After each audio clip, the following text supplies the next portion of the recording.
Thế giới hôm nay xin chào các bạn. Trong công việc, bạn làm tốt được khen, được thưởng và đương nhiên cũng phải chịu phạt nếu làm chưa tốt. Tuy nhiên, hình phạt của mỗi công ty mỗi khác và có những nơi có cách xử phạt cực kỳ độc lạ, thậm chí là đáng sợ. Nó không chỉ đơn giản là dừng lại ở việc la mắng mà nâng level lên khiến chỉ qua một lần phạt, nhiều nhân viên đã ám ảnh không dám tái phạm lần nào. Hãy cùng Thế giới hôm nay khám phá ngay 12 hình phạt quá đản cho nhân viên mà không tin nó tồn tại nhé. Cởi trần chạy bộ. Chạy bộ không chỉ nâng cao sức khỏe mà nó còn là hình phạt tại một số công ty. Tuy nhiên, nó không phải là kiểu chạy bộ mà ai cũng thích. Theo đó, các nhân viên nữ sẽ không phải chịu hình phạt này, mà có một hình phạt khác thay thế, như chống đẩy chẳng hạn. Trong khi đó thì các anh nam tiến hành chạy bộ vòng quanh khu dưới sự chứng kiến của nhiều người. Cảnh tượng này có lẽ sẽ khiến các anh một lần nhớ mãi và chẳng bao giờ muốn lặp lại.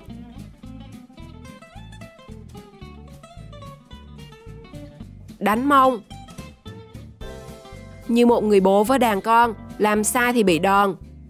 Với những nhân viên được cho rằng chưa thực sự tích cực, năng nổ trong công việc, trong buổi giao lưu của công ty, người sếp này đã dùng gậy để tét vào mông những người nhân viên của mình. Với họ, có lẽ đây là cách đốc thúc nhân viên làm việc hiệu quả nhất.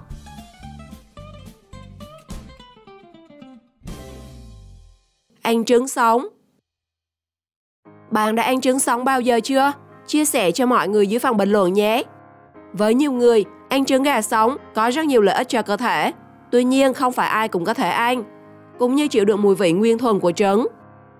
Ấy vậy, đây lại là hình phạt của một công ty tại Trung Quốc. Với những nhân viên không đạt KPI của tháng, họ sẽ cùng nhau nuốt sống một quả trứng gà. Theo người quản lý, đây được xem là một hình thức cổ vũ tinh thần nhân viên hơn là một hình thức phạt lỗi.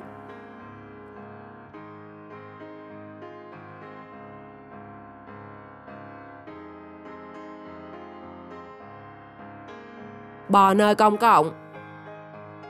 Một số công ty ở Trung Quốc quả thật có cách cổ vũ nhân viên đạt KPI một cách rất kỳ lạ.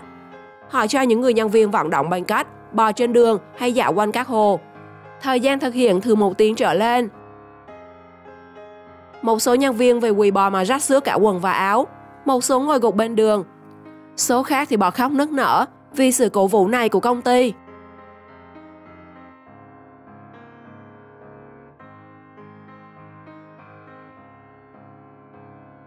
Tác đồng đội.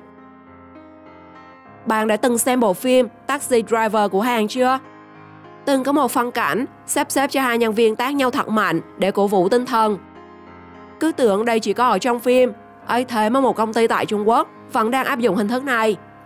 Họ thường xuyên cho hai nhân viên ra quỳ ở hành lang, sau đó liên tục tác nhau cho đến khi quản lý cho dừng thì thôi.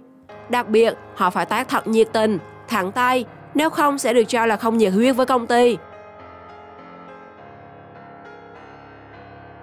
Chống đẩy. Hình phạt chống đẩy có lẽ không quá khắc nghiệt với nhiều người. Tuy nhiên, điều khác biệt ở đây là công ty này còn đổ nước lên người nhân viên trong khi họ đang chịu phạt. Không biết có phải vì họ thấy nhân viên quá nóng nên cho tí nước để mát, hay là vì lý do nào khác.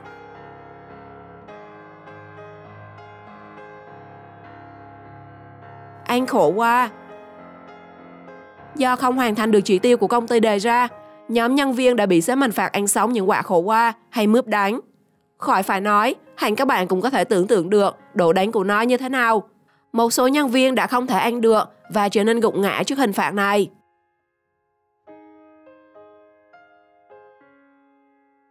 Phạt tiền. Phạt tiền là một hình thức phạt rất thường thấy tại các công ty. Nhưng cách phạt của Dream 11 tại Ấn Độ sẽ khiến bạn hoảng loạn. Trong lúc đang xử lý công việc, anh chàng Saleh đã liên hệ với trưởng phòng của mình là Moha để giải quyết một số vấn đề phát sinh. Tuy nhiên, lúc này Moha đang trong thời gian nghỉ phép. Việc gọi điện cho anh lúc này đã khiến Saleh vi phạm nội quy công ty, rằng không được liên hệ công việc với người đang trong ngày nghỉ. Điều đó đã khiến Saleh đóng phạt mất tiền lên đến 100.000 rup, tương đương khoảng 28 triệu đồng.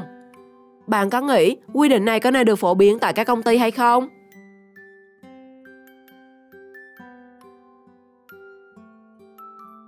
Chép phạt. Để xử lý những khiếu nại của khách hàng về nhân viên của quán, một ông chủ tiệm cà phê đã đưa ra một hình thức kỷ luật cho nhân viên của mình bằng cách cho họ chép phạt những ghi chú mà họ đã không chịu đọc kỹ của khách, Mỗi lần như thế là 50 lần chép cho mỗi lỗi sai. Càng bị khách phàn nàn, số lượng chép càng nhiều.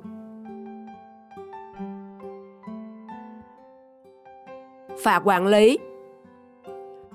Với nhiều người sếp, việc các nhân viên không thể nghiêm túc đạt được chỉ tiêu đề ra là do những người trưởng nhóm, trưởng phòng không đốc thúc cấp dưới của mình. Do đó mà thay vì phạt nhân viên, họ lại phạt người quản lý. Tuy nhiên, có nhiều nhân viên không chấp nhận việc cấp trên lại chịu một mình như thế, nên đã chấp nhận chịu phạt chung với quản lý của mình luôn.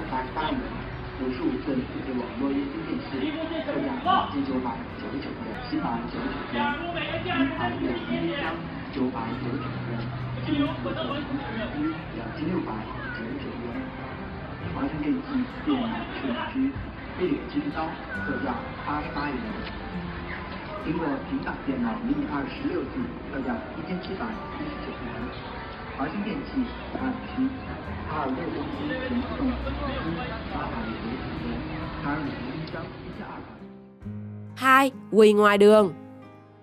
Một tờ báo Trung Quốc từng đưa tin về một nhóm người mặc đồ công sở quỳ gối tại cây cầu cho người đi bộ. Được biết, đây là hình phạt mà sếp của họ đã đưa ra vì họ không hoàn thành tốt công việc chỉ tiêu. Họ phải quỳ ở đó 1 tiếng đồng hồ và trước mặt họ là tờ giấy thể hiện sự tình nguyện của họ khi họ quỳ ở đây.